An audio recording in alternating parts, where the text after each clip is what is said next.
Here we are.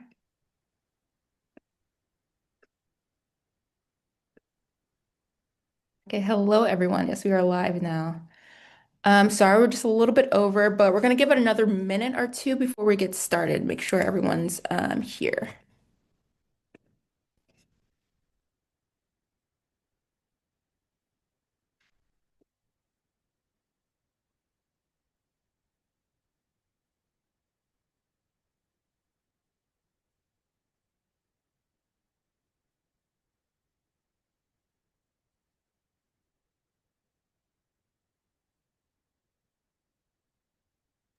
You're still giving it a minute?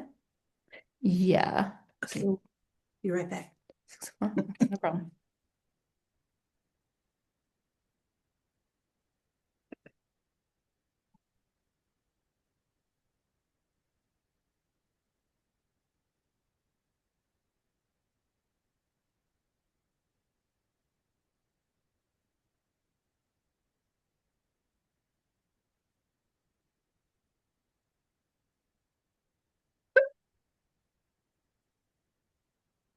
Zoom.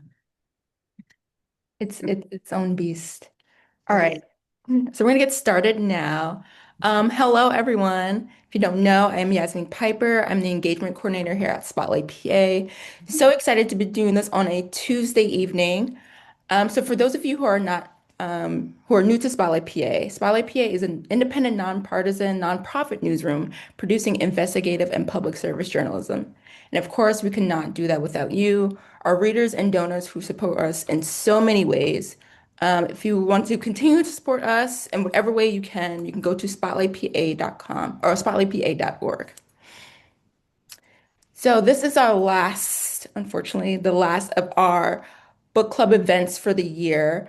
Um, and our book club is in partnership with A Novel Idea, which is a community-minded bookstore and event space in Philly. You can learn more about A Novel Idea and purchase your books at anovelideaphilly.com. I'm very sad about it, but we had an amazing group of authors and amazing partners, so really appreciate that. So before we get into tonight's event, just a few housekeeping items. Today's event will be recorded and posted on our website for those who are unable to join us live or just want to watch again.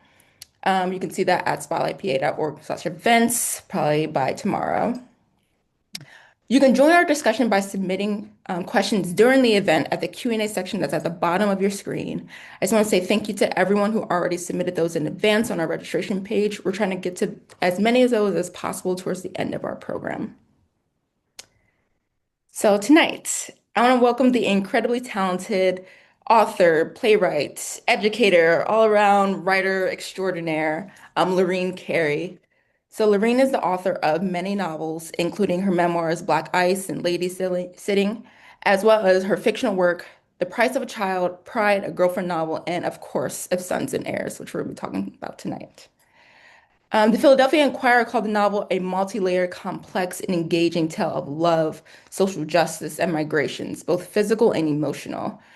The Long Island Post magazine said the book is like a lingering, warm summer day just before a storm arrives, which I think describes the book perfectly. I just want to say, Ms. Carey, thank you so much for joining us and being a part of this program.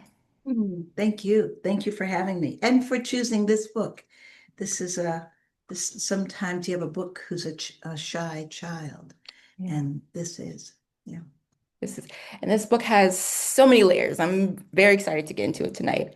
I just want to give a disclaimer. Again, our event tonight will have a little bit of book spoilers. I'll try to give a warning before we get into them, but this book club is meant for all of us to read together and then chat with the author about some of the content, just for future reference. So let's get started. What inspired you to take on this story of Black land ownership? It's hard. You don't get inspired for one book. What happens is you're following work. You do work, and then you sort of wash up on this particular shore. Hmm. I will tell you that emotional, the emotional core of this book comes from Ida B. Wells's Red Record, which I read when I was 17 years old. I kept that one kernel in my mind. It was something I couldn't stop thinking about it. Sometimes I think about it like as if there were good cancers, that are that are in you somewhere and they Hmm. don't grow for a long time. I wish there were a better medical thing like, well, all of the many seeds, Hmm. right? Or the funny little um the little crickets that are in the ground for all these years and then come. That's what it's like. Hmm. So I think I had to grow into it.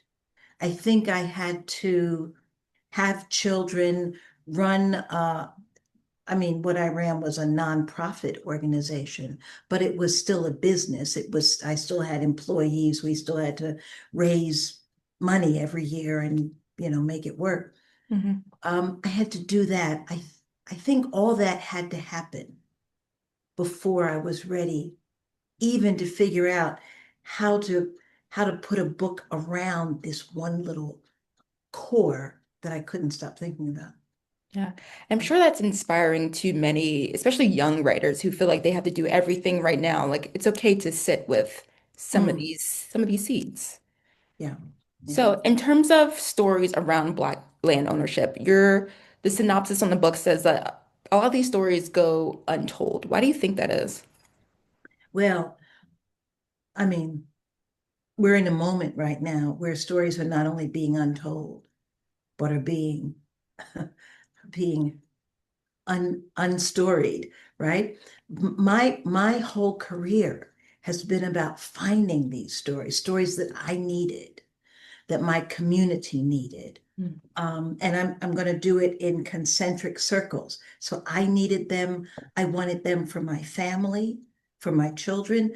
I wanted them for my community, and I want them for my country, which is malnourished Mm. because of not having these amazing stories about Black, Native, um, BIPOC, immigrant, all these different communities, which have which make up a glorious, patchwork, right? The um, and I've been so fortunate to hear some of them. So I spend my life finding them and figuring out what's the form in which to write them, Mm. and how much work do I have to do to learn to do that form well, to make it fine, to make it beautiful, because these stories deserve nothing less. Yeah, I agree.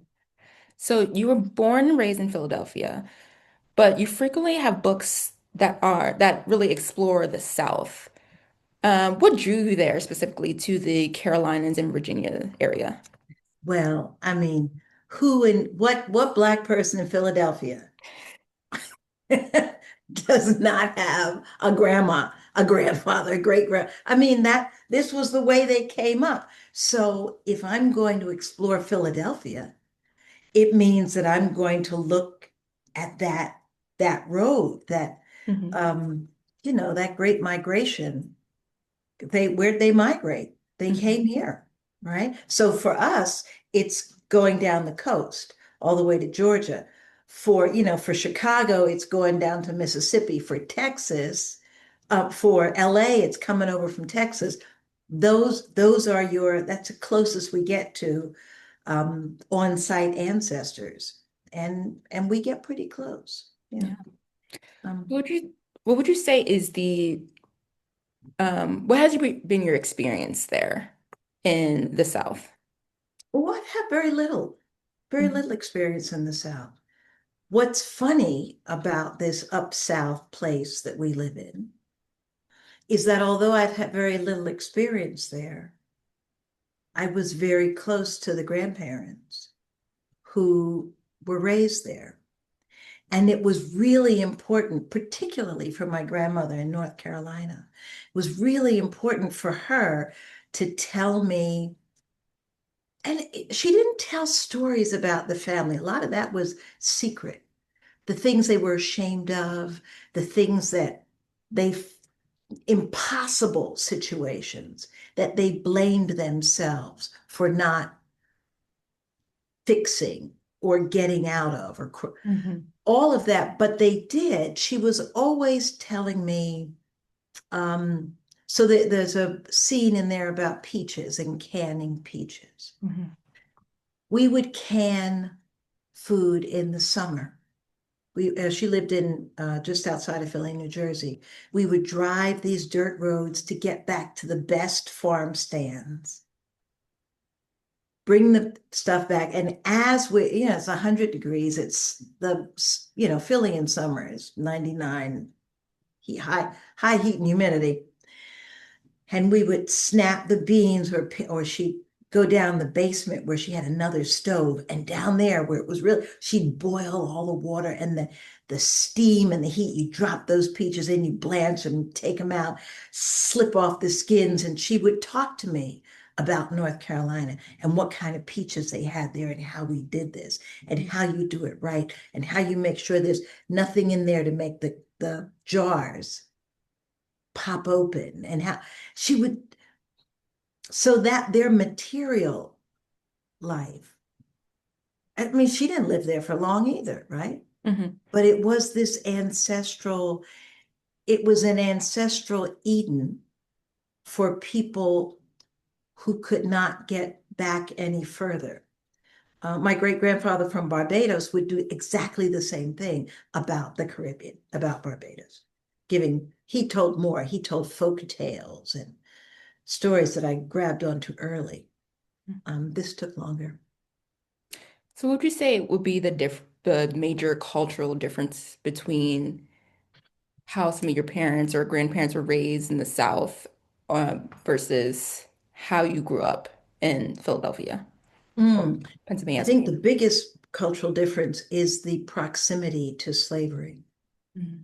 That I am old enough to have a grandmother whose father was born right after slavery. I mean, that's like not so far, right? And because here in Pennsylvania, after like 1828 or so, you didn't have a lot of those direct hits. You did. You also had the other in the South, the other direct links to slavery had to do with what happened in Jim Crow, with the ways that people were pushed back. So my grandmother's father was the son of a man who owned land. And I think those stories and the fact that they shut a wall down after saying that is part of the reason I need to write this book. He owned land, and then his sons, therefore, were educated, Mm. right? They went to Howard like just a few years after it opened. Um, they were both secretaries to George Henry White, who was the congressman from North Carolina. They went to DC and went to parties with Frederick Douglass's sons. I mean, this was close. And for me, the South issue has to do with the crazy, amazing efficiency with which these enslaved people, fast, fast, fast, fast. The minute they were free, they started to build little schoolhouses. And of course, they could build because they had been building every other damn thing. So they could build them real fast. They were doing roads. They were farming all kinds of land that was unfarmable.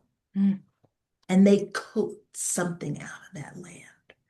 The only real reparations that we got, the only real acres that we got, were in South Carolina, right along the coast, that rice, marshy, swampy land. Nobody could make that land work. So they said, okay, well, you can give it to them. What the hell? 14 million acres of that land, um, which was deeded to Black families in the late 1860s, has dwindled to 1 million acres under Black ownership now.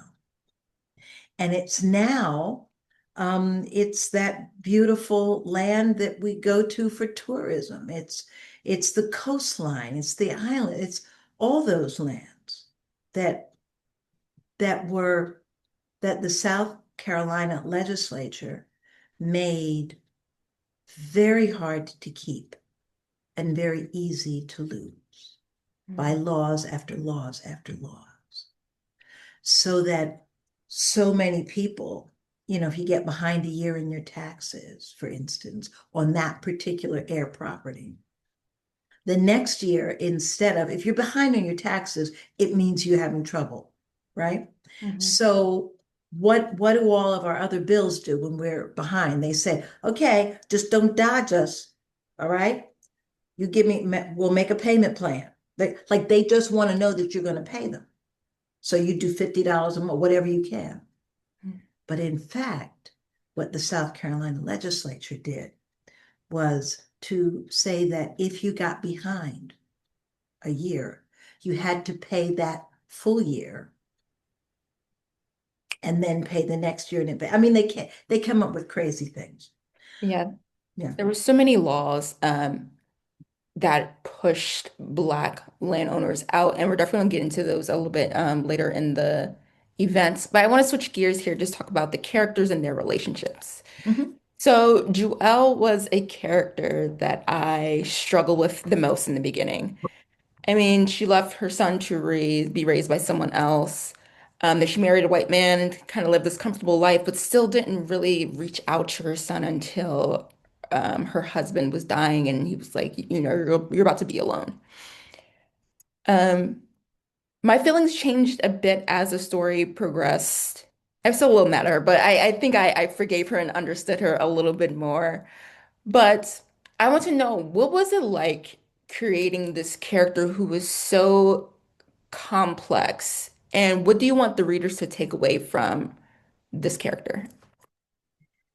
Um, the fact is that you create characters without, you don't say to yourself, this is what I want readers to take away. Hmm. You get obsessed with the character works in the story, the whole world you're creating is alive. Um, and sometimes, remember, I said those little kernels that are stored, they just pop up. Like they're just they come together. It's a little like, I'll switch metaphors here. I won't just mix them, I'll just switch it. It's a little bit like when you do cotton candy and all the little edges, you watch all the come on. So you start writing the book, and then all these bits that you've never thought start coming. This person came from two stories. One I knew about someone who looked white and whose child did not, Hmm. what looked black. And that person sent the child home to the South on the train. That made sense. That made sense. And that made us understand about home. It's a home. And when your own life, when you don't feel that you're worthy, but you're clutching anyway, you send the child where the child will be cared for and loved. Um, it also connected me with a story of someone a young woman who looked white in New York and then committed suicide in an oven. So that rolled its way. Like there are all these bits that kept rolling in, and they all attached to this character. And the other one was a woman I met on a train years and years and years ago. I don't know what the trigger was, but for some reason she started telling me about meeting her son who had looked her up after she had given him up for adoption, and saying how she did not deserve what happened next, which is that he was wonderful. And she admired him and looked at him and loved him. And he came to her without wanting to punish her. She said, I didn't deserve that, but I got it. Mhm. Whoa, whoa, that just stuck in there somewhere. And my husband was adopted. He was adopted by his aunt and uncle. I always say like he's the male version of Dorothy, who lives on the farm with Auntie M. But also all of those came together because they're all about home, right? And then you mix up, the gospel saying that our true home is with God. Your true home, your home is where the heart is. Home is where your mother is. So that all of those things came up. Yeah. And from the stories you like the real life stories you told me, I can see that a lot in the way they play out with Joelle and Rain's relationship.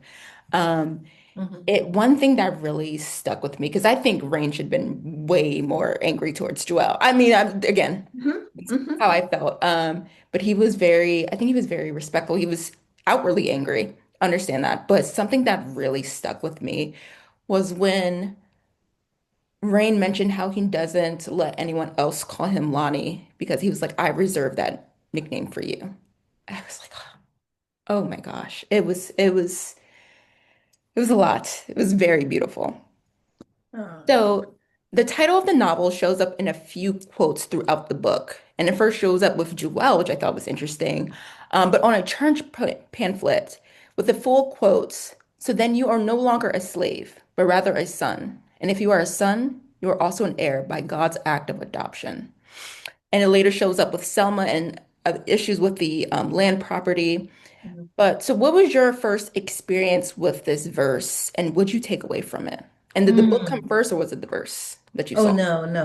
I knew the verse is for a long. Well. Which came first? Oh Lord, I don't know. This book they kind of mushed in Mhm. together. I certainly had heard the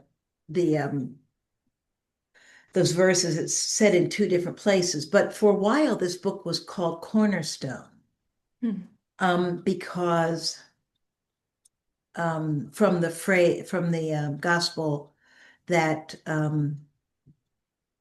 the stone which the builders have rejected, that has become the cornerstone. And for me, that was a lot about African Americans, about building, about love, about this person, about all of the people. Oh, I'm getting so worked up about it. You wouldn't think after all these years. After all the Black people who were displaced, who were taken away, who were in the Middle Passage, who were sold away, who all the pulling apart of all these people. After all that, and the fact that there continues to be in the United States a misguided, fear-based, angry rejection of people of color, generally for some wacko, untrue vision of white purity.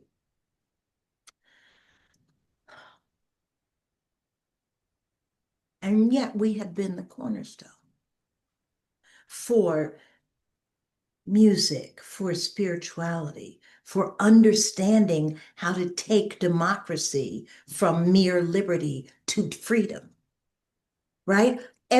Every single part of US democracy has been tested by Black people.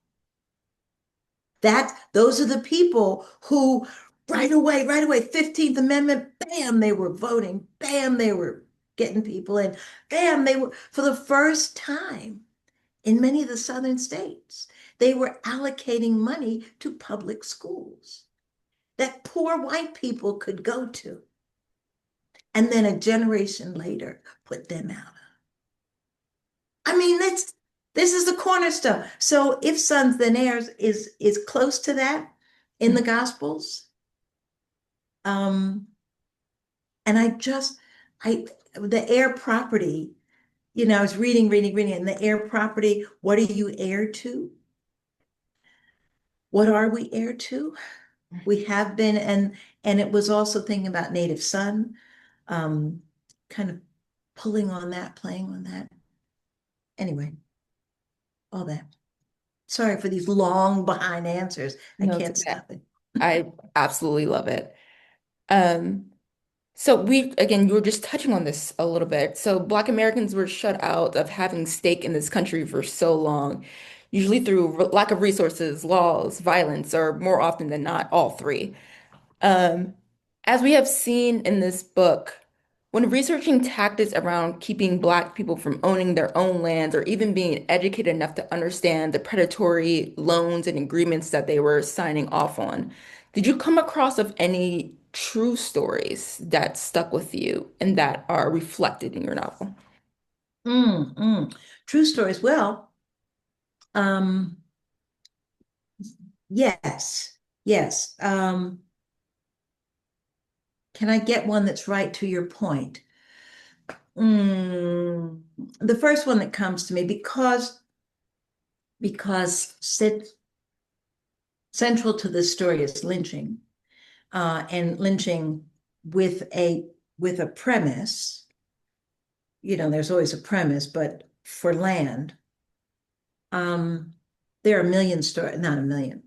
There are many of those stories in Ida B. Wells's books, Red Record. There were many stories in the crisis but the thing that jumps to me right away when you say that is the Wilmington, North Carolina coup, where they were called fusion Republicans because they were a fusion of black and white, and they um, they in Wilmington, North Carolina, they voted in a slate of city council, which was both black and white.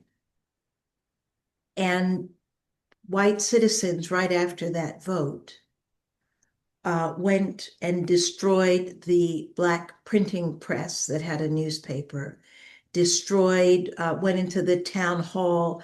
They burned things, they ripped out, they did a successful coup and put the people who were elected out of their city capital. Also, terrible rioting rampage on the black area of the town. That coup was never addressed. So there were never federal troops that came in and said, "Are you crazy?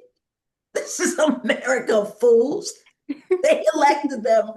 I'm sorry, y'all got your issues, but no, no, that never happened. It was the only successful coup d'etat in the United States. And the point of it was to get rid of black people in power and get rid of the whites who get rid of the whites who agreed with them that in fact we can have a fusion. We don't have to be separate. We Let's have a country, guys. Let's let's do it. Um, that comes to mind right away.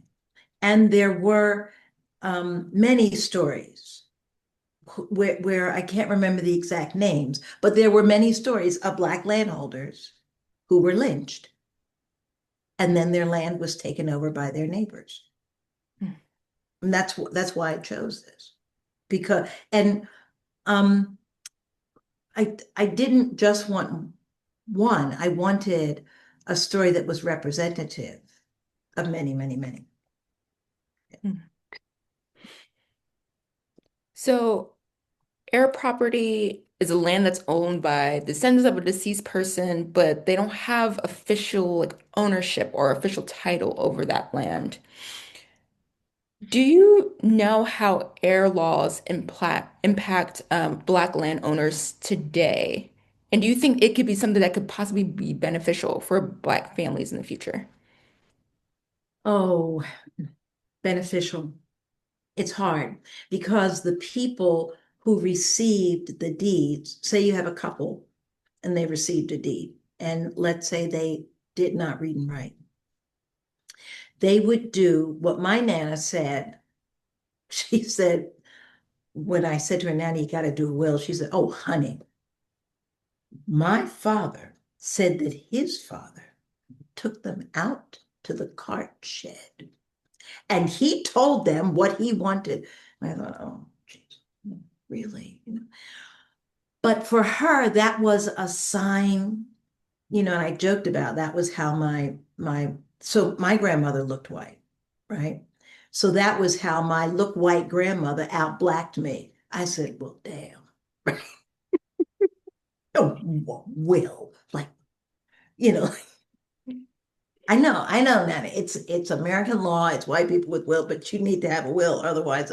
So what happened with so many people, although her father had way more than these people did, Mhm. but they have children, they have children, they have children. So you start with these two people in 1866 or 7, and by now there are, let's say, 182 descendants if you do the whole family tree.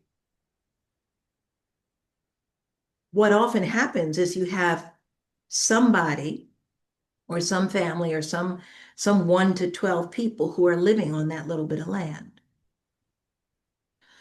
They pay the taxes, they keep it up, etc. But you have all these other people.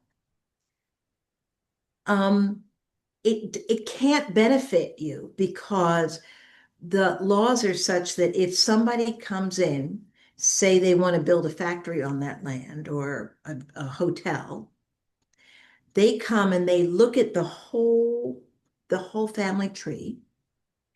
And then they find that there is one of them who is strung out on drugs.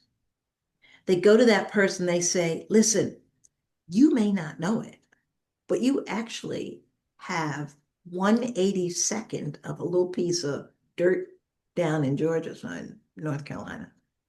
And the person says, what? No. Now, it's not really worth very much, but we could give you, I don't know, $5,000. No, you can give me, oh, how?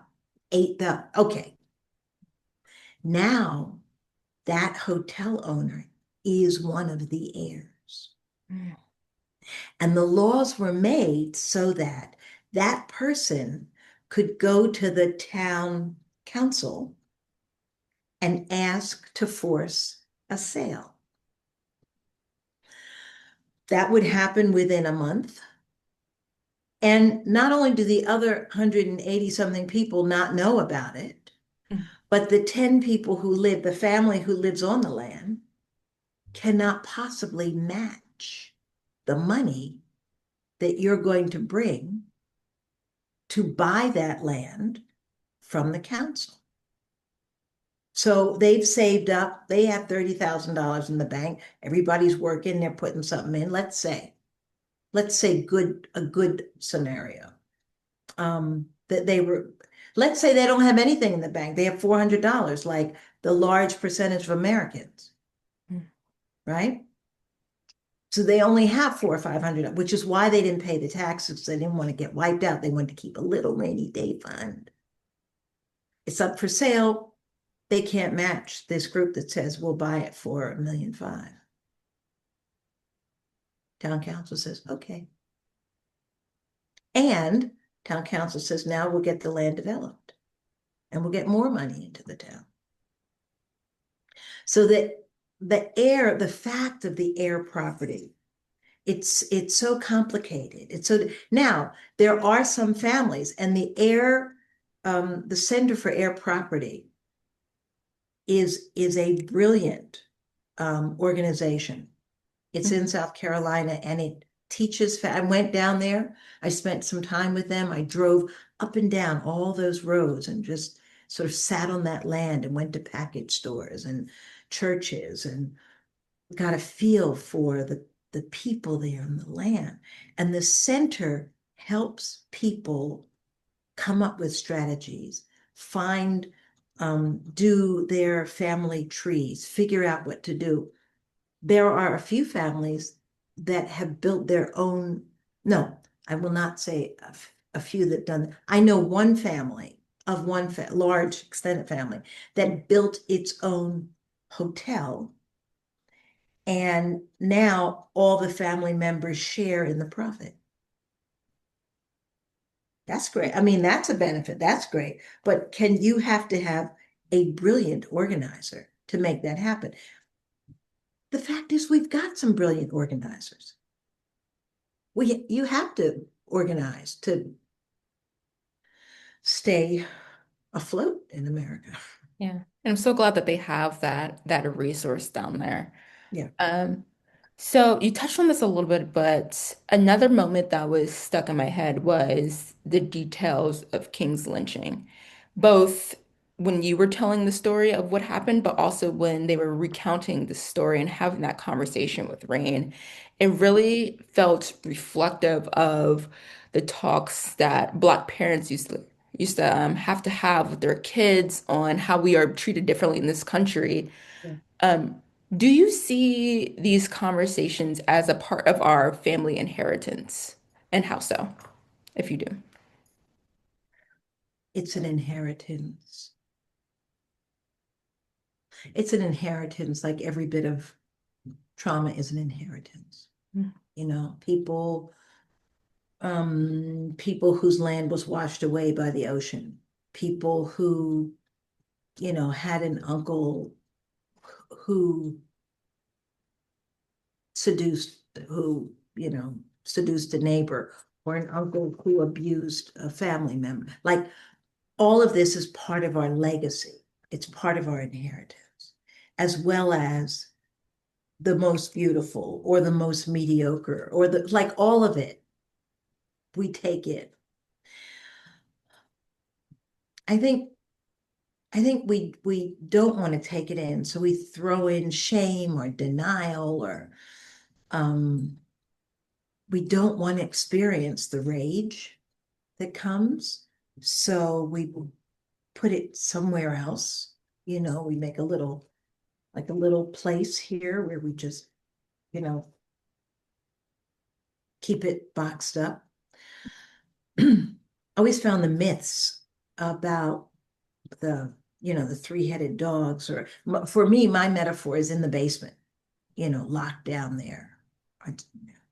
And my husband used to tease me about, right when I start a new book, he'd say, "Oh Lord, she's going down the basement again." Oh. And in fact, since my husband was white, he would say, "Oh God, I hope our marriage survives this next one." Because Like you're I writing would about come me. back Yeah. from the historical society.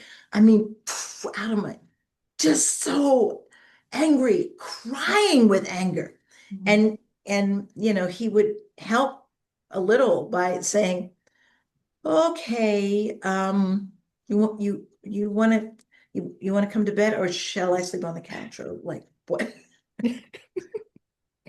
Ugh, it's hard. It's hard, this inheritance.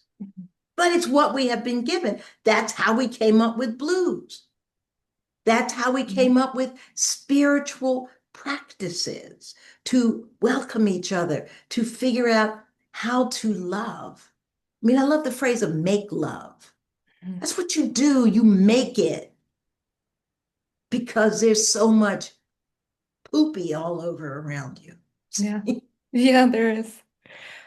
So this is going to be our last questions. I'm going to get into some audience questions, but I want to say for all of our listeners, if you have any questions for Miss Cary, please put them in the Q&A section at the bottom of your screen. We'll get to those in a few.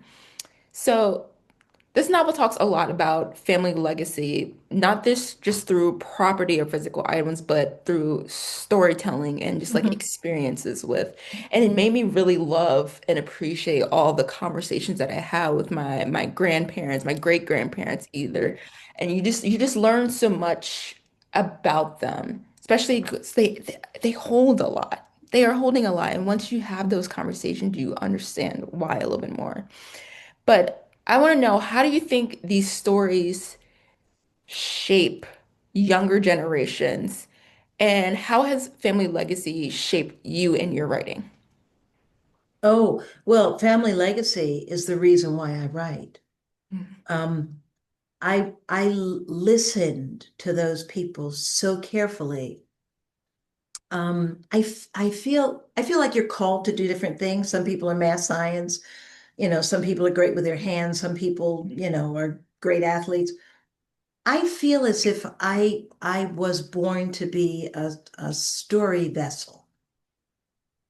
They come in, some of them stay, some of them move through. Mhm. When I was very young, we had this apartment in Philadelphia, living room where my parents slept, middle room, which was dining room and my bedroom, and then kitchen, and then the little teeny backyard. When when the when the door was open in the summer, sometimes it felt to me like there were people, like a lot of people out there, just telling stories, which if I could get very quiet, I might be able to hear.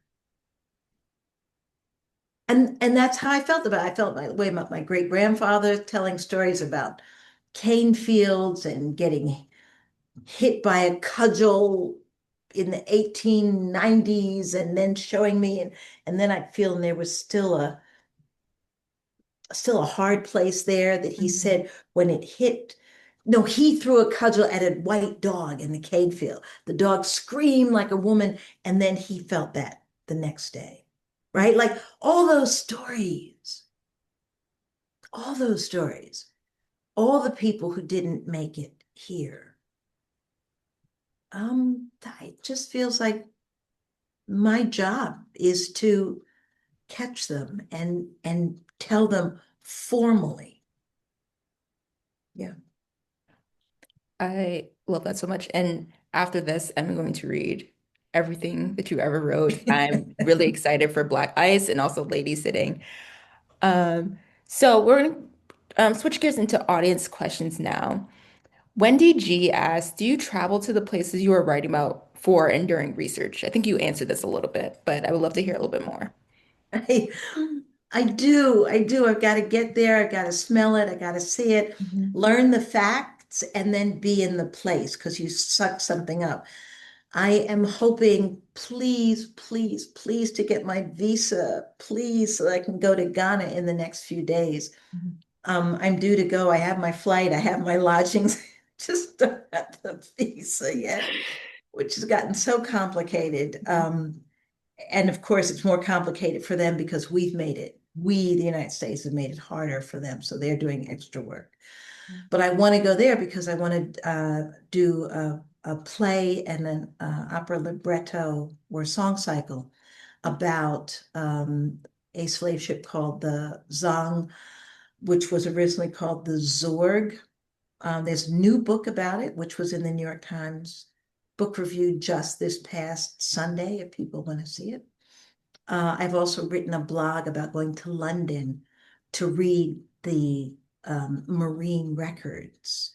So I have a blog on Medium. I just have that one piece on Substack, but I needed to go to London to to learn about the ship and its records. Mhm. Now I need to go to Ghana to learn about the people. So yes. I'm excited to hear about your next work. So Nancy B writes, what inspires you as a writer? What inspires me, I don't know all the time. What I know is that the discipline of writing, the, you know, Bob called it the butt to chair deal. Or now, of course, I stand mostly instead of sitting. But that if you're in that place and you do it and you do your research, you make room for stories to come. But you have to work for it. Mhm. Yeah. So I don't get inspiration that just comes. Yeah, I'm working, I'm working, and then all of a sudden, It just hits you. Yeah. So how Luann P writes this, how is your writing process different for writing plays versus novels versus your memoirs? oh. Novels are all alone. You're just up there, just up there on the third floor. Mhm. Actually, I'm not on the third floor anymore there because my daughter's there now. But you find your place and you just write by yourself. I love early morning. I love when there's no to-do list. I love when there's no phone and nobody else is up talking about other things. Mhm.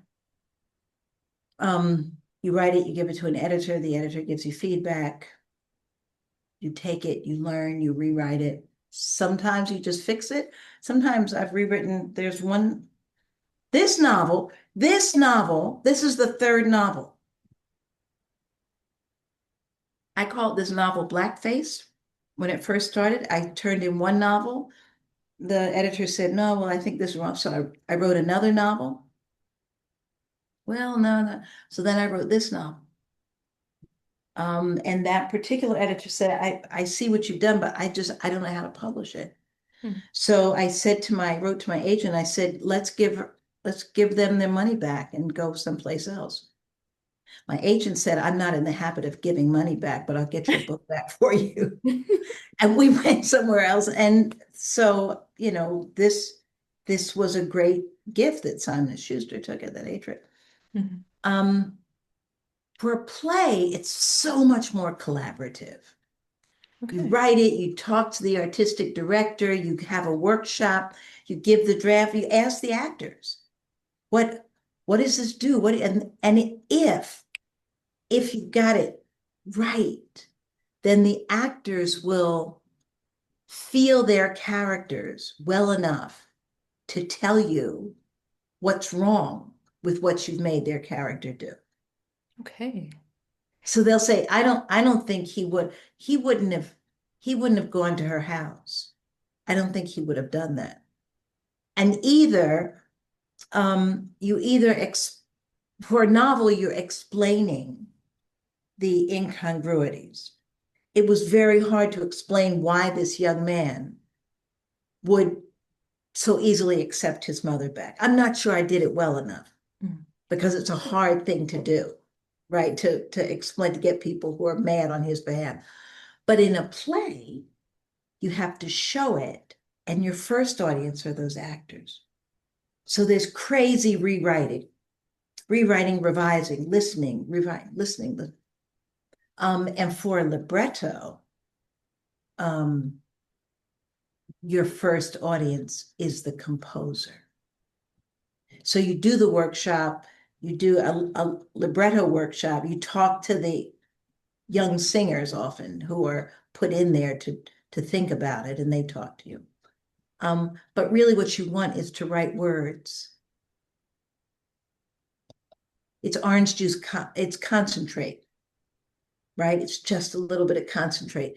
And then you give it so that you want the composer to get a hard on. That's what you want. You want the composer just to say, I couldn't finish. I had to go to the piano. I did, right? So you're counting the syllables. You're trying to figure out what the arc, it's all about the structure. The words come last. Same with the play, the words come last. Do you find that hard to do though? Because you're switching formats and one you're writing just showing, not telling, but in novels, sometimes you're telling and showing. Do you find that hard to switch back and forth? Mm-hmm. How do you balance that? I say yes, but the fact is, I love the challenge. Because what I love is I've had these different stories. The story of the Fisk Jubilee Singers is not one I could write without music. So, so therefore you try to do an opera. The story of, a crazy story of Harriet Tubman falling out in her epileptic moment. And because she said sometimes she could touch the mind of God, well, therefore she appears in a contemporary Pennsylvania, Philadelphia prison where a young guy falls in love with her and figures his own way to get back in time. And then she comes back for the other guys to make them her spies, the 7 spies who worked for her, who were paid to work under her. I mean, like, you can't write that in a novel. It's too whack. It's whack. It's crazy. But if you have a bunch of people there Mm. who are listening and laughing and saying, "What, WTF?" Like if they're sort of with you, feeling it with each other. What? And then that moment where she is leading Montgomery with the 3 ships Mhm. up the river, going further into the Confederacy than anybody ever had, any Union had. And she goes up there telling it because her spies have found out from the Black people where the mines were sunk in the river because they put the mines there so that if the Union came, they would blow up their ships. Mhm. But they steer around them, right? Yeah. So you do that in a play. And then when the 750 African Americans who knew she was coming on this night with the full moon, right? So you could see, and they're coming right at dawn and they're carrying hogs and chickens and they're going to come. Well, what did she do? She got up and Montgomery comes and says they're grabbing onto the little boats. They're gonna they're gonna drown the people. Talk to your people. And she said, well, they was no more my people than they was his, but I had to do something. So she gets up and she sings. Mm. That's crazy. That right there, that's nuts. You can't do it in a novel. You have to do it in a theater where the people around and part of my point is always to say to Americans who all have more social capital, more education, more money than the brilliant Black people who are our legacy, who survived, who died, who ran for freedom, who did all these crazy things. In order for that audience or those readers to understand this person is more brilliant than you, Mm. in order for them to say, oh, like you think that when you see Tom Cruise on Mission Impossible doing something, you say, whoa, I wouldn't have thought of that. Well, no, because it's impossible, right? But these people, these people did real things that we could not have thought of ever. Who the hell would think of standing up there and singing the government means to set you free? Our God is marching on. What? And then they start singing back. This It is a very interesting visual, I would say. is So we have theatrical. a really great question here from a live audience member. So it says narratives such as this one invoke a certain degree of pain. How do you push beyond the pain to ensure these stories are told? Oh, and I don't know whether that reader is asking about the pain I feel as an author or the pain you try to recreate for the reader.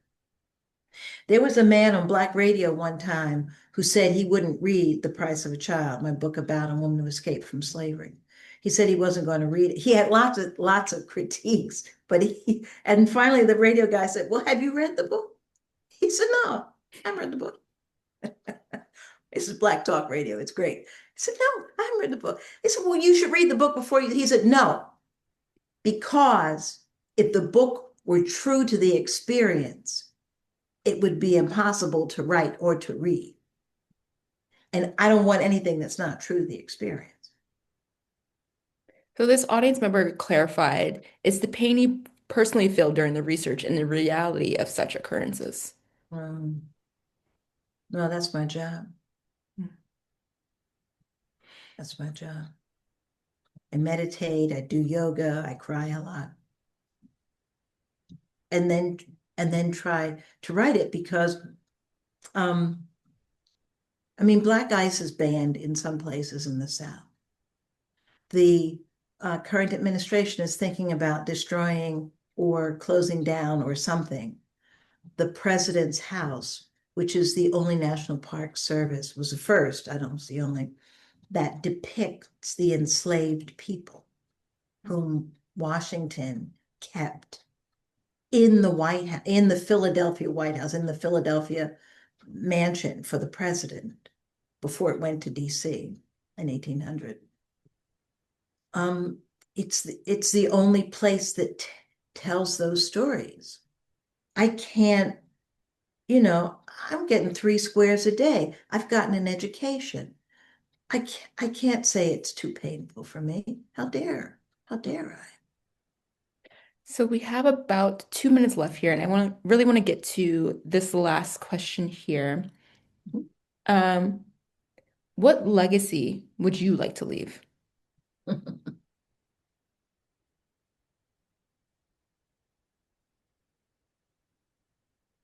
Isn't that the question? No, no. I mean, well, I used to say that I wanted to leave a shelf full of books that my kids would be proud of. But now I got the plays and librettos and stuff. I want to leave a body of work that is worthy of the people that body of work depicts. Mm, yes. And when I say a body of work, I also mean starting organizations or, the kids that are part of the Vote That John, to get young people to vote and amplify youth for, or Art Sanctuary, like Safe Kids Stories was a thing that we put online and had young people writing about young people. I want it to be worthy of all those people. That's a beautiful way to end and a beautiful legacy to leave behind. So thank you so much for Thank you. joining us tonight. I am probably going to email you a bunch of times. I hope to still keep a relationship with you because you are a fantastic writer, fantastic human being. And again, I really, really appreciate you being here. And I appreciate all of our listeners who are here tonight on a Tuesday. You can find more of Miss Cary's work at lorenecary.com. Purchase your books or her books wherever books are sold, especially at A Novel Idea Philly. As always, read local, go to your local libraries, go to your local bookstore, support your community. Please. This is the last of our book club events for the year. Keep an eye out on our social media and Discord for further announcements from Spotlight PA. Thanks again, everyone. Thank you again, Miss Carey. I can't say it enough. Thank you. Thank you very much for doing the work Of course, to do this. I appreciate it so I much. appreciate you. Yeah. I appreciate everyone. Thank you guys so much and have a great rest of your night. Thank you. Bye-bye.